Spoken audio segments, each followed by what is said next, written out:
Welcome to the Productivity Podcast. We're joined today by Amanda Sims, who's founder and CEO at Sims & Associates. Hi, Amanda. Hi, Simon. Thanks for having me. No, you're more than welcome. How are you? I'm good, thanks. How about yourself? Good. So, Amanda, you've set up your own business, worked a lot in the workforce management industry, but for those that aren't familiar with you, maybe you could give us a career background of where you've worked and how you got to setting up your own business and doing the things that you do today. Sure. So I live in Spain, but I'm Canadian with a British passport living in Spain. So my background primarily has come from focusing on retail forecasting and scheduling. I worked for Kronos for about 10 years, started with them in Vancouver, Canada. And then I moved to New York and joined their retail team there, went on to be part of their Center of Expertise, which was a group of senior consultants that would go to different areas that Kronos had offices and work with the local teams. So from there, I moved to Australia and worked with Kronos Australia, leading their retail and hospitality practice in Australia and New Zealand for 4 years. And then I really honestly just missed my family, wanted to be closer to them. My mom is in Spain, my sister's in England. So it just made sense to base myself in Europe. So came to Spain, fell in love with tapas and wine and the whole Spanish lifestyle and didn't leave. So I set up Sims & Associates about 6 years ago. It was just myself doing some subcontracting work for Kronos. And now we're a team of 24 people across the globe, working primarily with Kronos and WorkJam and focusing on retail implementations. You must be really proud of that, because owning a business myself, it's no mean feat going from nothing to employing people and scaling. So yeah, you must be really proud of what you've done and what you've achieved to date. Yeah, when I sit back and look at it, it's something that I hadn't necessarily expected, but very, very proud of it and proud of the team. And we've got people based in Madrid in Spain, in other parts of Spain. We also have people in the UK, England, Ireland, Amsterdam, Frankfurt, Paris, and the US and Canada. So we truly are global now, which is fantastic. Good stuff. Good stuff. So we've not really talked much in any podcasts about workforce management implementation. We've talked a lot about the component parts of it and, some of the benefits and return on investment. And we've done the whole series with some of the vendors or the major players that are out there. So I think this is going to be interesting for those that are on that journey, have been on that journey, are thinking about the whole workforce management journey. We'll start with the big part. So people select a vendor. I think it's the exciting part because it's normally at the start of the process and you get to see loads of cool IT stuff and lots of fancy apps in this day and age and other component parts you've not even thought about. We've talked offline about this quite a lot. From a workforce management vendor selection process through to implementation, so rolling it out, deploying, should it be IT driven or should it be operational? So that would be central operations stroke HR driven. I've got quite a strong view about it, but it'd be good to hear your thoughts first. Sure. I also have strong views about it. I think ultimately, Simon, you need both. But without the drive from operations, you run a huge risk of the entire project falling flat. IT needs to be involved in terms of facilitation. But if you don't have buy-in from the operation side, from the business, then you're really going to struggle with adoption. And do you see lots of conflicts in clients you work with over the years where it started out as an operational project, let's call it, and turned into an IT one and vice versa, or are people relatively well aligned in where it should sit? Well, I think that they're relatively well aligned in where it should sit, but that doesn't mean there isn't arguments at the steering group meetings. IT typically, and this is a broad generality, but they're looking at things like features and functionality, right? Whereas the business knows what they need and what's going to help them in their job and in their day-to-day business, right? So you're looking at things from both a local perspective because the business is going to look at what do I need in my stores here, whereas IT tends to need to look at things from a point of standardization, globalization. So they've got very different outlooks on it, but you need both to be talking in order for you to be successful. But the most successful projects that I've worked on have always been driven ultimately from the operation side with IT facilitating. Yeah, good. Well, our strong views support each other then. So yeah, I'm in the same place. The successful projects, and if we make it vendor agnostic, because for me the vendors all have their strengths and they all have areas where they could maybe expand or be better. So if you take it out and think, well, actually it doesn't matter about the vendor. For me, there's a whole piece around when organizations get bogged down in functional requirements and technical specs. And as an operator myself, not a technical person, that's the bit when I kind of glaze over, because like you said, as an operator, I know what I want it to do. Am I that bothered if it's the blue one, the red one, the green one, the yellow one? Maybe not. For me, it's about thinking, how painful is this going to be to roll out? How am I going to get the return on investment I promised the business? And actually, how are we going to stop it being a project that's great for 6 months and then it's just one of those things that, yeah, well, it's fine when the project team are around. And we'll come on to change management and post implementation and ROI in a while. It leads me back to think that IT are the support function, if you like, and important. And I get that there's IT things that need to be in place around, especially in the days now of cloud deployments and maybe multi-tenant solutions, that all those things need to be checked in place. I've come to the conclusion, I think, over the last 15 years being in this industry, the sooner you can get to piloting, trialing, conference room, whatever you want to call it, seeing it in anger with your data in, so you can look at some sample outputs. For me, that's the bit when you really understand functionally what you want it to do. Technically, maybe not so much, but there's a bit for me about the sooner you can get to using it. Actually, that's the bit when you really start to understand, rather than spending months documenting theoretical things that you think you want before you actually get to use it. Does that make sense? Yeah, it absolutely makes sense. And touching on two things that you said, Simon. One is, until you get that chance to use it in anger, which is a term I didn't know, by the way, until I started working in the UK. But until you get to actually do that, you don't know if something is going to work. So even from a consulting perspective, we can go through all of those workshops and those discovery things, which you absolutely need. But unless you're getting to the heart of what the business need is, you're not going to configure it properly, because you really need to understand what do I need as an end output, right? So when I was configuring, for example, sometimes I think I'd approach something one way, but then once I started doing it, realize, there's actually there's a better way to do this, to make it more streamlined, to make it easier for the end users. And if you're just focused on features and functionality, you just don't get that. And the other factor is, when you talk about taking the vendor side of it out of it, I mean, from a software perspective, a lot of that, they're going to do what it says on the box, right? If it works, it works. If it does the pay policies, it does the pay policies. You really, when you're choosing a vendor, want to make sure that you're choosing a partner that's on that path with you. If there's a problem, which there's going to be, any project has problems, and if there aren't any, I usually wonder what we've done wrong or what we've missed. But if there's a problem, how does that partner help you get to resolution? And that is more important than any features and functionality, in my perspective. Yeah. No, I agree. And I've seen that before, when it's a partnership relationship and you both help each other out when you both screw up, because both sides will screw up. Ultimately, there'll be something will happen on both sides that doesn't help the other. And you find a way of working through that without, more billable days or, we're going to turn it off kind of conversations.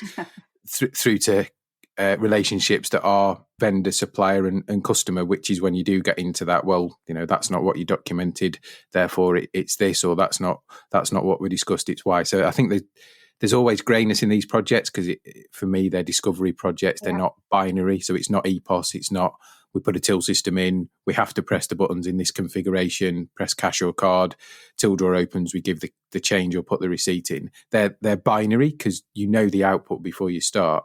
For me, workforce management is discovery, because you've no idea how close you are to a demand curve, to a forecast, to a schedule accuracy figure, whatever those KPIs might be. So it is discovery. Yeah. It resonates with me, those points around learning around the configuration. I'm always quietly amused, I suppose, when I work with an organisation maybe not even on the workforce management project, but they'll be going through maybe a documentation phase with a vendor, answering hundreds of questions around how they want the scheduling piece to be configured. And I get payrolls are slightly different because, again, they're, for me, binary. If I do this or work this many hours or hit this threshold, this happens. It's very black and white. Yeah. The grey stuff of, I don't know, rounding rules for those that know what they are, or other things that happen in the system. Documenting them at the start of a journey, I get you need a start point. Actually, for me, is difficult if you don't know what the consequence of that decision is.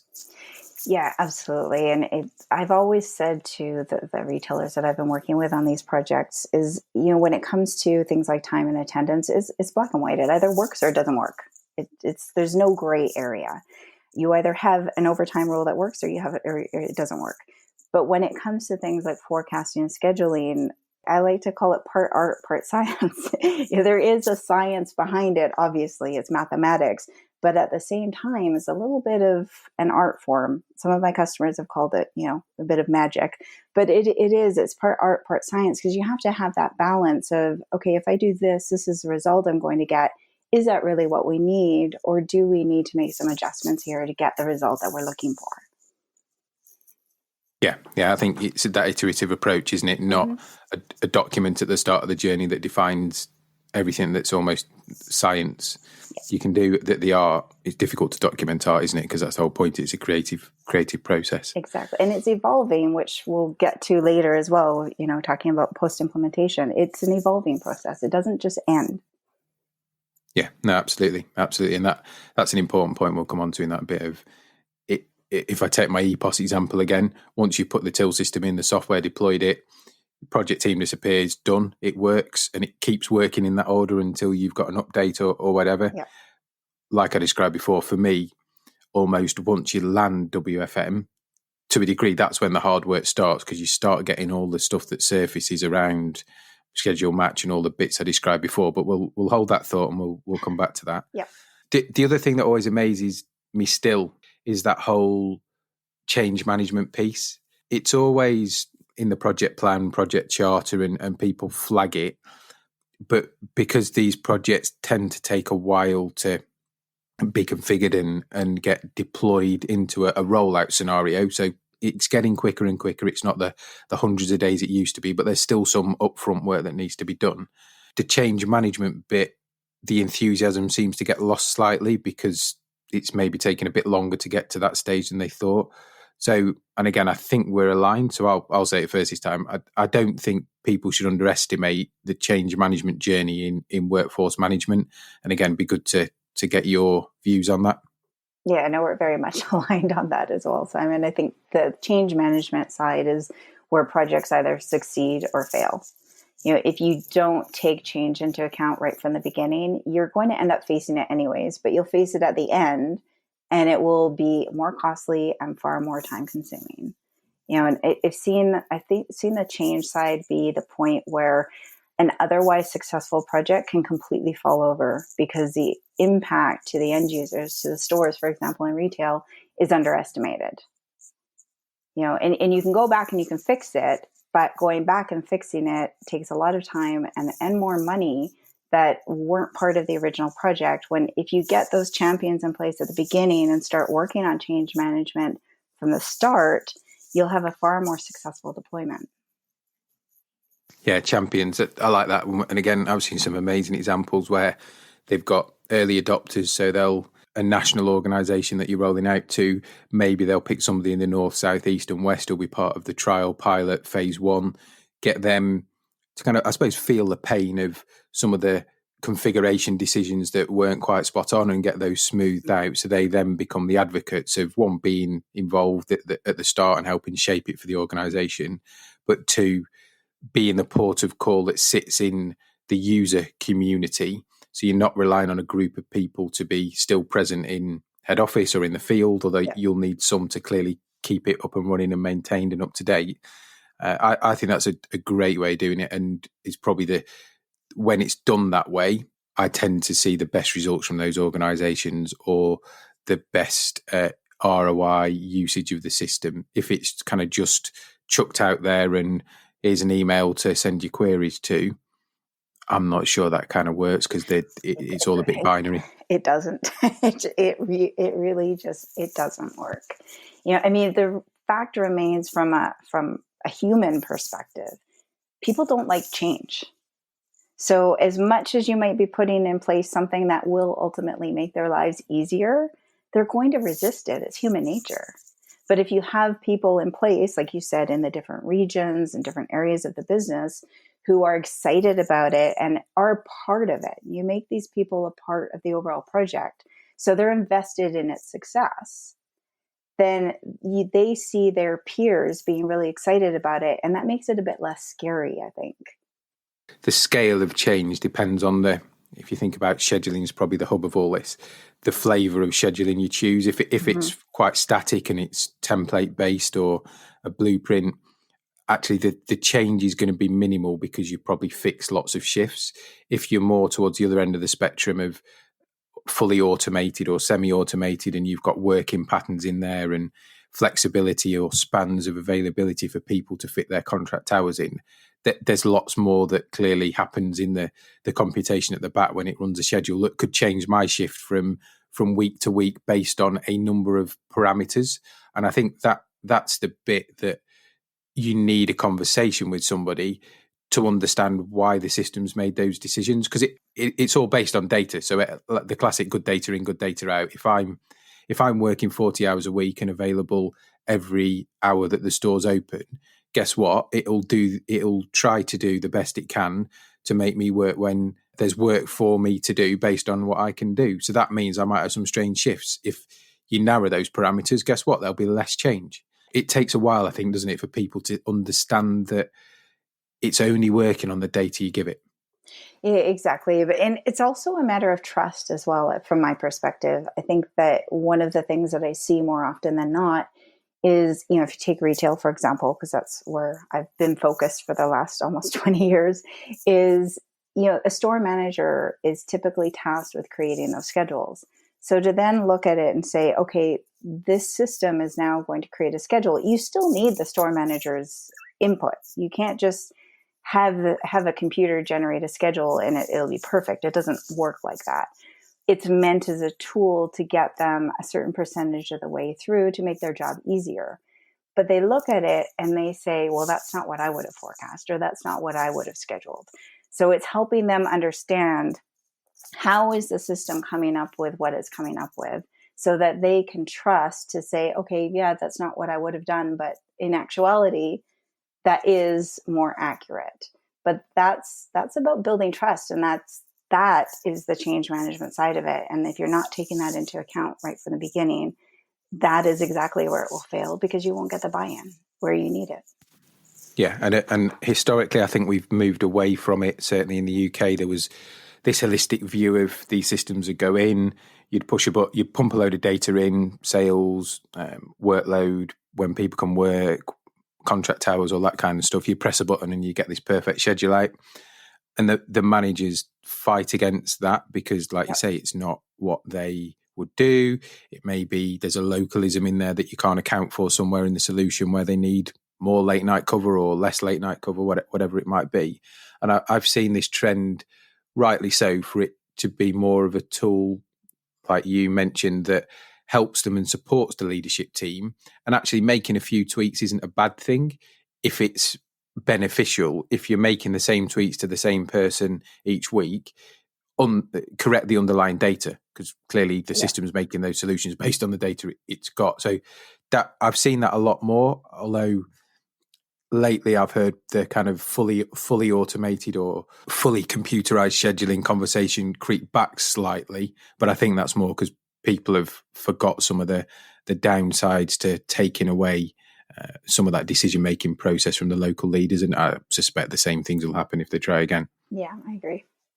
We won't get into the nuts and bolts of configuration. It's probably not the greatest podcast in the world if we do that, but clearly if people want to know more about that kind of stuff, we'll give out your details at the end of the pod and they can have a chat with you. Perfect. So if we assume we've rolled it out now, what next? What does kind of post-implementation look like, and keeping alive that return on investment? Because by the time you've rolled out, you've spent substantial sums of money. Again, not as much, I don't think, in the last couple of years as people were doing 10, 15 years ago, because it's quicker to get this stuff done. Now you've got to start to get your ROI. So what do you see when companies have rolled out, I suppose, good examples and maybe not so good examples? Sure. This is actually an area that seems to get left till the end a lot. I think that one of the things that the successful deployments do, people that have successfully rolled out workforce management, is they've identified early on who their super users are going to be. Who are those people that your help desk is going to go to when an end user needs help? And then who are those people going to go to? Who's responsible for keeping the configuration up to date? Because if you haven't thought about that, then you run a very large risk being a year from go live, and everything that you've done is now outdated. Your labor standards need to be reviewed on a regular basis. Your pay policies need to be kept up to date. And if you're not doing that, if you haven't identified who is going to do that and who they go to for help, then your ROI quickly diminishes. Yeah, and it's interesting. We see lots of organisations where it's rolled out, they may keep the project team on that have helped with the change piece for a month or two afterwards to iron out those people that were late on the journey. Yep. Clearly, there'll be some central super users that are looking after the back end of the solutions. But then it is what next? Or in the good examples, back to these local champions which are in place, but somebody's got to keep them up to date. So every time the software is updated or functionality comes out, there's got to be a process in place. I hate to say it, I see more companies that kind of a year in, 18 months in, 2 years in, almost the system and the way it's been used has evolved into not really what they had at the start of a plan. So worst case scenario, just a way of administering, clocking in and out and paying people. So the schedule becomes almost a function of putting in what people want to work rather than using the intelligence from the forecast and the data that's in there. That we tend to see quite a lot. Others, they've lost the benefit because nobody's really monitoring the KPIs they've got in place for the scheduling part. It's all about payment.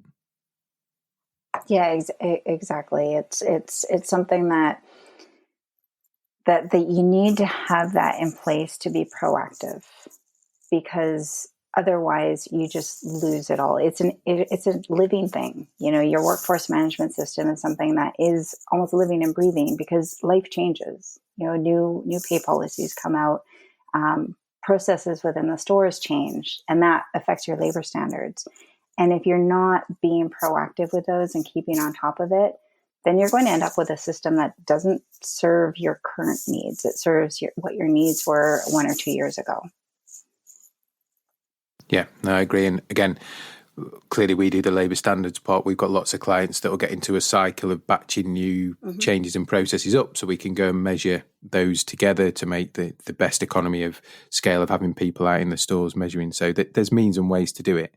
So I think it's been a fantastic chat and something we've not really touched on in terms of the process and the ways to get involved. For me, the big takeouts, and tell me if you agree, disagree, and have got any more to add, the key bits for a workforce management journey around trying to make it operationally led, with IT being a support function or a partner in that, not underestimating the change management journey as you go through the implementation process, but probably even more importantly, making sure post-implementation there's ongoing support, that you keep your kind of labour model, your business standards up to date to drive the ROI, because there's a real danger that it slips into something you didn't want it to be without really the business understanding that.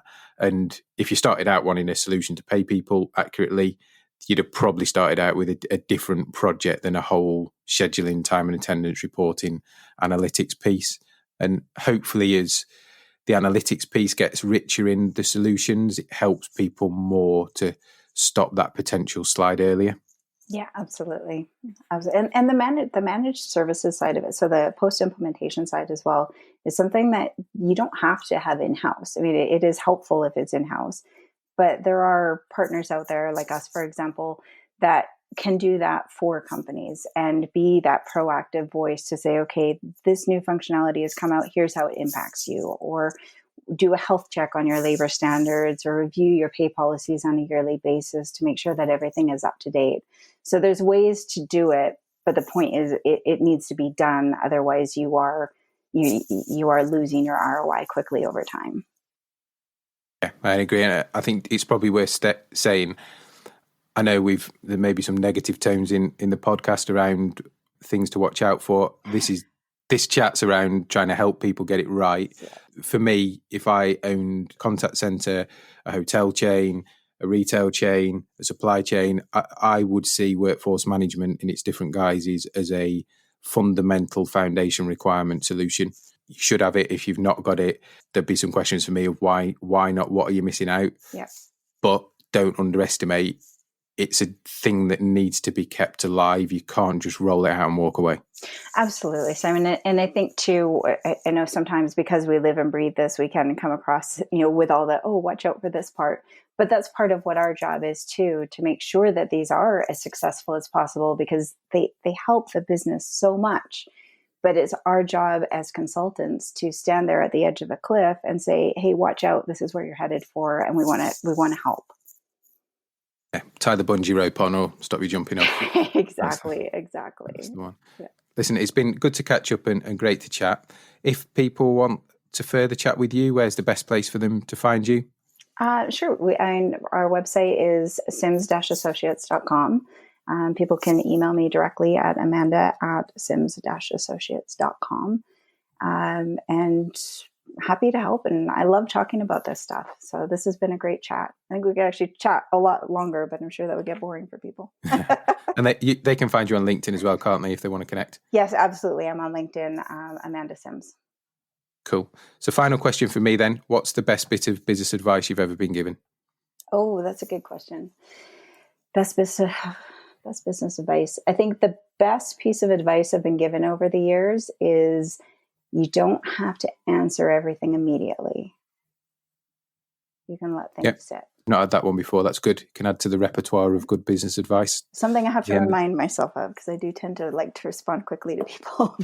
Great to chat, and Likewise. Let's stay in touch and we'll catch up soon. Perfect. Thanks, Simon.